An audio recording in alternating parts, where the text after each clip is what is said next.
Hello friends, అందరికీ నమస్తే అండి. Welcome to our channel. ఆంధ్రప్రదేశ్లో ఎన్టీఆర్ భరోసా పెన్షన్ల విభాగానికి సంబంధించి 6,000 రూపాయలు, 10,000 రూపాయలు, 15,000 రూపాయలు మీకు ఈ 3 కేటగిరీల్లో పెన్షన్స్ అనేటివి రావాలంటే ఖచ్చితంగా మీ దగ్గర సదరం సర్టిఫికేట్ అనేది ఉండాలన్నమాట. నేటి నుంచి సదరం స్లాట్ బుకింగ్ అనేది జరుగుతుంది. కేవలము గ్రామ వార్డు సచివాలయాల ద్వారానే సదరం స్లాట్ బుకింగ్ అనేది జరుగుతుంది. కొత్తగా ఆప్షన్ అనేది కేవలము గ్రామ వార్డు సచివాలయంకి మాత్రమే అందించారు. సో దీని ద్వారానే మనము స్లాట్ బుకింగ్ అనేది చేసుకోగలము. ఓకేనా? సో అయితే ఫ్రెండ్స్, సదరం స్లాట్ బుకింగ్ చేసుకునే దానికి సంబంధించి ఏ డాక్యుమెంట్స్ పట్టుకొని వెళ్ళాలి, అదేవిధంగా సదరం సర్టిఫికేట్కి సంబంధించి ఈ స్లాట్ బుకింగ్ అనేది ఎలా జరుగుతుంది, ప్రాసెస్ ఏ విధంగా ఉంటుంది అనేది నేను మీకు వివరంగా చెప్తాను. రాష్ట్ర ప్రభుత్వము కొత్తగా ఒక 5 రకాల జబ్బులను కూడా యాడ్ చేసి టోటల్గా 21 రకాల వైకల్యాలకు సంబంధించి సదరం సర్టిఫికెట్లు అయితే జారీ చేస్తుందన్నమాట. ఈ సదరం సర్టిఫికెట్లు అనేటివి ఈ యొక్క 21 రకాల వైకల్యాలు ఎలా ఉంటాయి, ఏంటి అనే వివరాలు చెప్తాను. ప్రాసెస్ ఏ విధంగా ఉంటుంది స్లాట్ బుక్ చేసుకున్న తర్వాత నుంచి అనేది నేను మీకు వివరంగా చెప్తాను. దయచేసి వీడియోని పూర్తిగా చూడండి. ఇన్ఫర్మేషన్ నచ్చితే లైక్ చేయండి. కొత్తగా చూస్తున్నట్లయితే సబ్స్క్రైబ్ చేసుకోండి.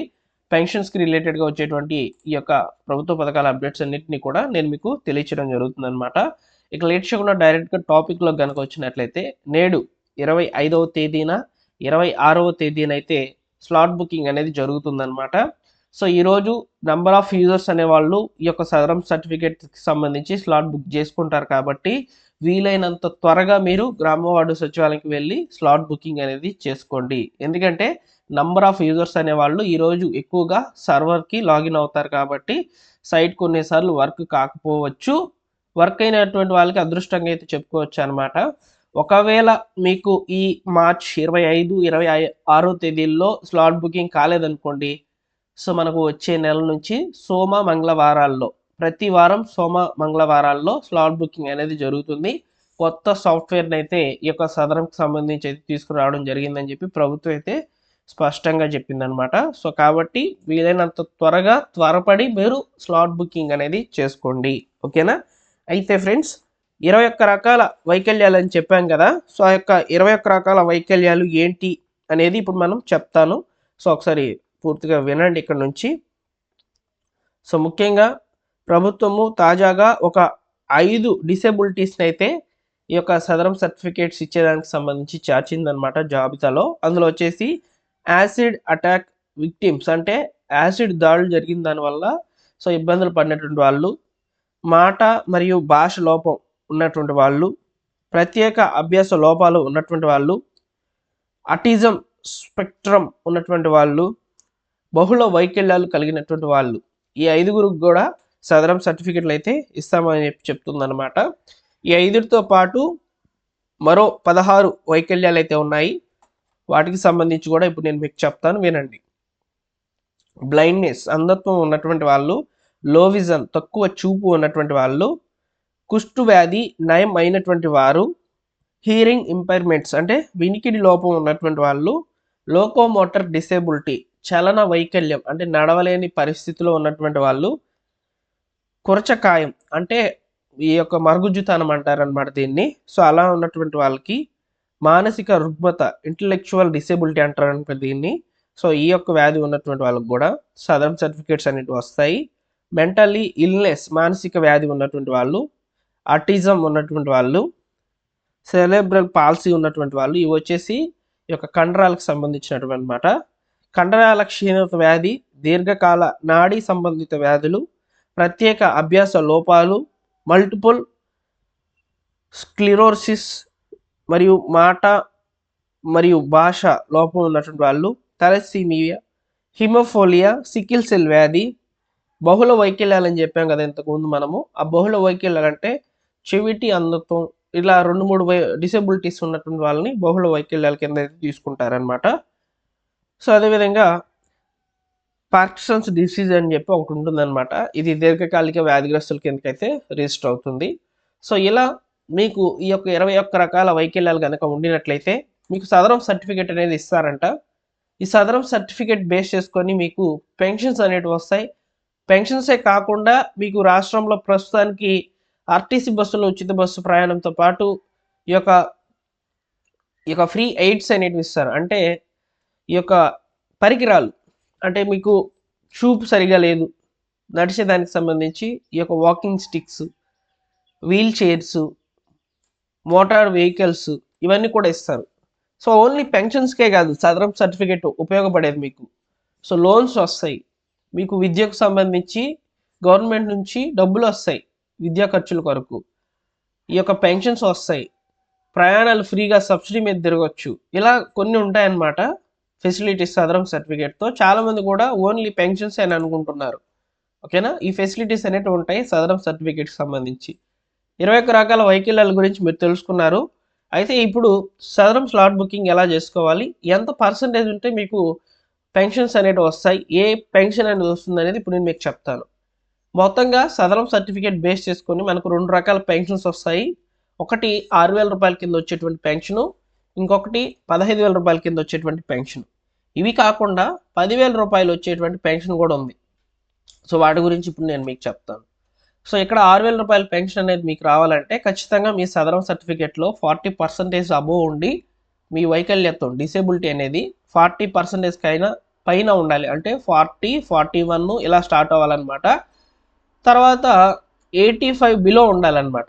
85 బిలో ఉంటే మీకు 6,000 రూపాయల పెన్షన్ కింద పెన్షన్స్ అనేటివి రాస్తారు పెన్షన్ సైట్ ఓపెన్ అయినప్పుడు. ఇక 15,000 రూపాయల పెన్షన్ ఎవరికి వస్తుందంటే, అసలు వీళ్ళు వచ్చేసి మంచానికే పరిమితమై ఉండాలి, ఎక్కువగా పెరాలసిస్ వచ్చినటువంటి వాళ్ళకైతే ఇస్తారనమాట ఈ పెన్షన్ అనేది. లోకోమోటర్ డిసేబిలిటీ కింద అయితే ఇస్తారు. సో ఇలా ఉన్నటువంటి వాళ్ళకి 85% కంటే అబోవ్ ఉండాలి సదరం పర్సంటేజ్ అనేది. అప్పుడే వీరికి 15,000 రూపాయల పెన్షన్ అనేది వస్తుంది. ఇకపోతే 10,000 రూపాయల పెన్షన్స్ వస్తాయని చెప్పాం కదా, అవి వచ్చేసి ఈ యొక్క thalassaemia, Sikkil cell, kidney transplants ఇలా ఎవరైతే ఉంటారో వాళ్ళకి సంబంధించి అయితే 10,000 రూపాయలు, అంటే మెడికల్ సర్టిఫికేట్ బేస్ చేసుకొని అయితే ఆ పెన్షన్స్ వస్తాయి. సో ఇలా 6,000 రూపాయలు, 10,000 రూపాయలు, 15,000 రూపాయలకు సంబంధించినటువంటి పెన్షన్స్ను ప్రభుత్వం అయితే ఇలా కన్సిడర్ చేసి అయితే ఇవ్వడం జరుగుతుంది. సో ఇప్పుడు సదరం సర్టిఫికేట్కి సంబంధించి మీరు అప్లై చేసుకోవాలనుకుంటే నేరుగా గ్రామ వార్డు సచివాలయంకి అయితే వెళ్ళండి. కేవలము గ్రామ వార్డు సచివాలయంలోనే మాత్రమే ఆప్షన్ అనేది ఇచ్చి ఉన్నారనమాట. అక్కడ మాత్రమే మన యొక్క స్లాట్ బుకింగ్ అనేది జరుగుతుంది. స్లాట్ బుకింగ్ సంబంధించి మీరు ఏమేమి తీసుకొని వెళ్ళాలంటే, సో ఫస్ట్ స్లాట్ బుకింగ్ సంబంధించి మీ దగ్గర ఆధార్ కార్డు ఉండాలి, పాస్పోర్ట్ సైజ్ ఫొటోస్ ఉండాలన్నమాట, అలానే రేషన్ కార్డు ఉండాలి, మొబైల్ నెంబర్ ఉండాలి. ఈ 4 ఉంటే సరిపోతుందన్నమాట, ఇంకేమీ కూడా అవసరం లేదు. కేవలం ఈ 4 ఉంటేనే మీకు స్లాట్ బుకింగ్ అనేది జరిగిపోతుంది. స్లాట్ బుకింగ్ చేసుకున్న తర్వాత మీకు ఒక అక్నాలెడ్జ్మెంట్ స్లిప్ అనేది ఇస్తారనమాట. అందులో మీరు ఏ హాస్పిటల్కి వెళ్ళాలి, ఏ తేదీన వెళ్ళాలి, ఏ డాక్యుమెంట్స్ పట్టుకొని వెళ్ళాలి, ఆ వివరాలన్నీ కూడా అందులో ఉంటాయి. ఒకసారి అక్నాలెడ్జ్మెంట్ స్లిప్ అనేది తీసుకోండి. స్లాట్ బుక్ అయిన వెంటనే కూడా ప్రింట్అవుట్ చేసుకోమని అడుగుతుంది అనమాట.